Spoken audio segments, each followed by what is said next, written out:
Jeremy Fowler, another one of our great insiders, is on the show. Jeremy, the Eagles made a move yesterday by re-signing Dallas Goedert. What more can you tell us?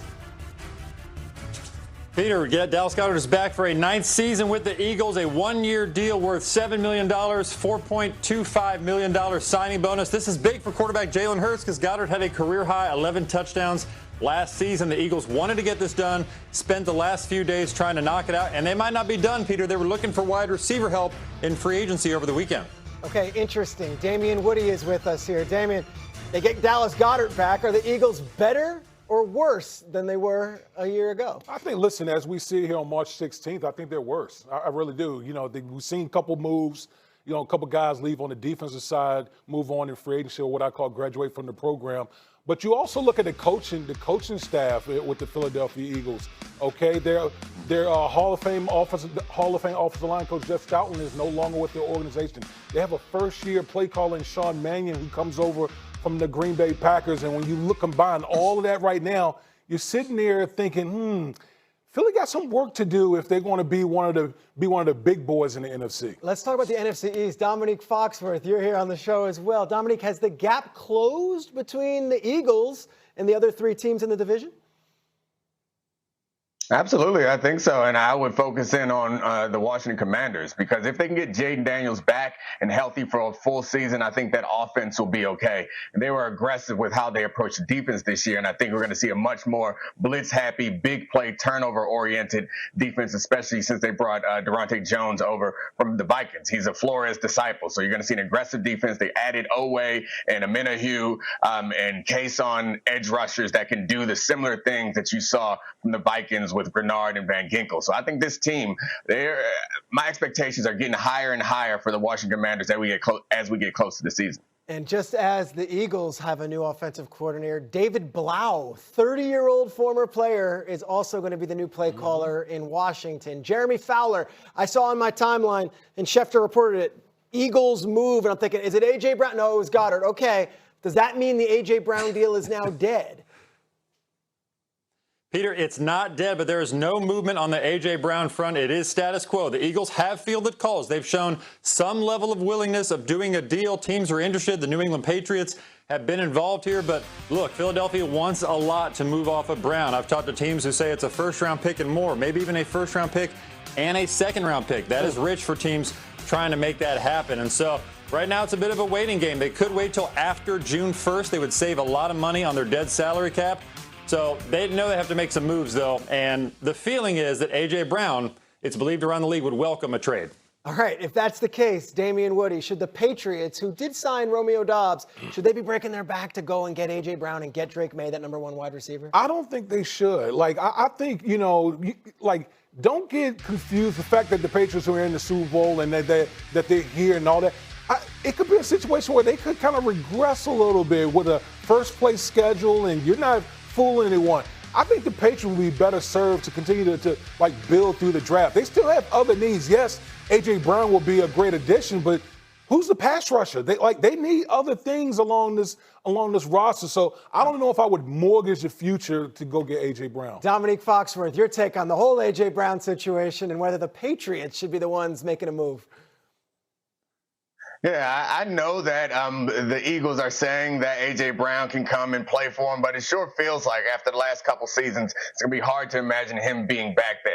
I think the Patriots should be aggressive as far as trying to get A.J. Brown, but not at the price that we're hearing right now. You can wait around, because as much as the Eagles project that they're going to be fine with A.J. Brown, I think that the decision has already been made, that they're going to move on from A.J. Brown, whether it's because of the pressure from the draft or it's till they wait after the June 1st deadline that Jeremy just mentioned in order to protect their cap a little bit more. But either way, I think eventually A.J. Brown ends up on the Patriots because he's not going to end up back on the Eagles. Interesting. All right, let's go out west. Jeremy Fowler, we went on the roller coaster ride of the Max Crosby trade last week, and it ends with this wonderful Instagram post, him coming out in the flames and the whole wrestling theme. And it's like, all right, Max Crosby's back on the Raiders. Is that permanent, or is this something that could still change from now until the start of the season? It's not necessarily permanent, Peter, but Max Crosby, I'm told, has notified the Raiders that very same thing. Hey, I'm 100% all in with Las Vegas in 2026. In fact, he likes where the team is at coming out of free agency. He likes the free agent additions that they've made. They have gotten better as a team, and they got Fernando Mendoza coming in. So right now the vibes are good, but talking to people with the team, they say, yes, we loosely expect Crosby to be back, but there are windows of opportunity if somebody blows us away with a trade. Think about around draft time, late April, things could heat up. Maybe even closer to the season, or I've talked to league executives who say maybe take him into the year, he can play well, show he's healthy, and then trade him at the trade deadline. So there will be some timelines to watch here for a potential deal. Damian Woody, I ask you because now he's back there, and then you look at what they brought in, Kwity Paye and Quay Walker, and of course Nakobe Dean. It's like, all right, the Raiders could be significantly better. Would you consider the Raiders an actual legitimate threat in the AFC West with Max Crosby on the roster? I don't know if I would view them as worst to first. They've definitely improved their roster, but I mean, look at who we have in the division. I mean, we're going to sleep on the Denver Broncos, the Los Angeles Chargers. You know, I just think there's better teams right now, but we still got some time to go. Yes, we do, and the NFL draft is up in about a month. All right, coming up, the controversial finish in Miami. How team... Right. For Tua coming in here, he knows he's coming in to compete, just like Michael knows that he's coming in to compete. And everybody, quite frankly, not just those two at the quarterback position, but everybody's coming in to compete. There's no starters right now. And, you know, we're excited to have Tua, but we're excited to have all the players that we were able to get this free agent class. Now, a reminder, Cunningham is in his first few months as the general manager. He did not draft Michael Penix Jr., right? We don't know, at least publicly, I don't know his feelings about Penix Jr. as to whether or not, if he was the GM at the time, whether or not he would have drafted them. Quarterback controversy, quarterback competition, and what does this tell you about Michael Penix Jr. here, guys? That he got work to do? Because this is somebody that's an experienced quarterback. He's led a team to the postseason not once but twice. He's led the league in passing. He's led the league in completion percentage. And the knock on him in the past has been his injury history. In 2 of the last 3 years, he hasn't missed a game due to injury. So, yeah, I mean, Michael Penix came into the league with some questions around the medical. And if he can't recover in short order, then all of a sudden you leave the door ajar for Tua to take control of an Atlanta Falcons offense that is loaded with weapons and that would have the best offensive line in front of him that he's ever played with. Or is this a way for the Falcons to frame it, to say it's an open competition, but in reality, they just want to give Michael Penix Jr. more time to get healthy, and Tua's the placeholder until he's there? Now, maybe...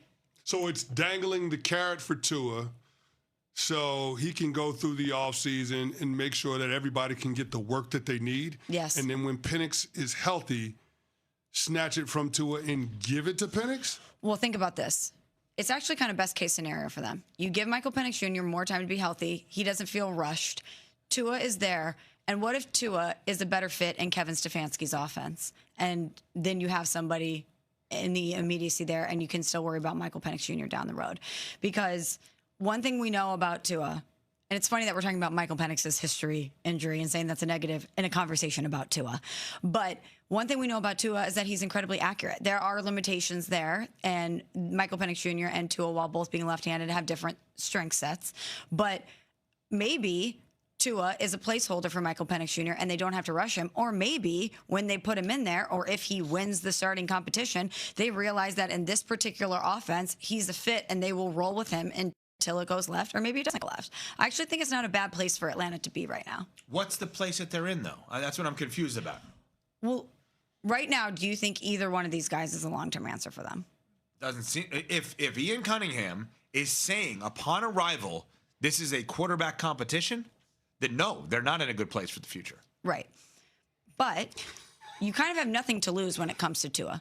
You got him at such an inexpensive cost. Apparently, you got your job to lose. He had already got one general manager, 2 head coaches fired. Well, I would think. Go ahead. I would think in this particular set of circumstances, in year one, hopefully that's not a problem for Ian Cunningham. But you got him for nothing. You got him for nothing. The expectations are not high for him. So if you get any sort of productive output from him, that's a win. And if Michael Penix Jr. gets more time to get healthy, more time to sit, if you don't necessarily know what you have from him and he doesn't feel rushed, that's not a bad place for you to be. So what's crazy about this is there is a chance that not one but 2 quarterbacks will have not worked out with the Atlanta Falcons when they brought in Kirk Cousins, and Michael Penix Jr.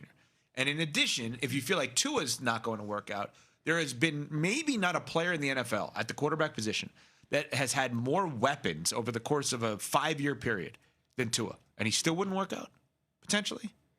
Like, think about the weapons he would have in Atlanta, and think about the weapons in his prime that he would have that he had in Miami, and I'm still not confident he's going to work out. I think CeCe's been saying this is a sneaky tank team, and I think you're onto something. I don't think they're intentionally doing that, but could they get themselves there?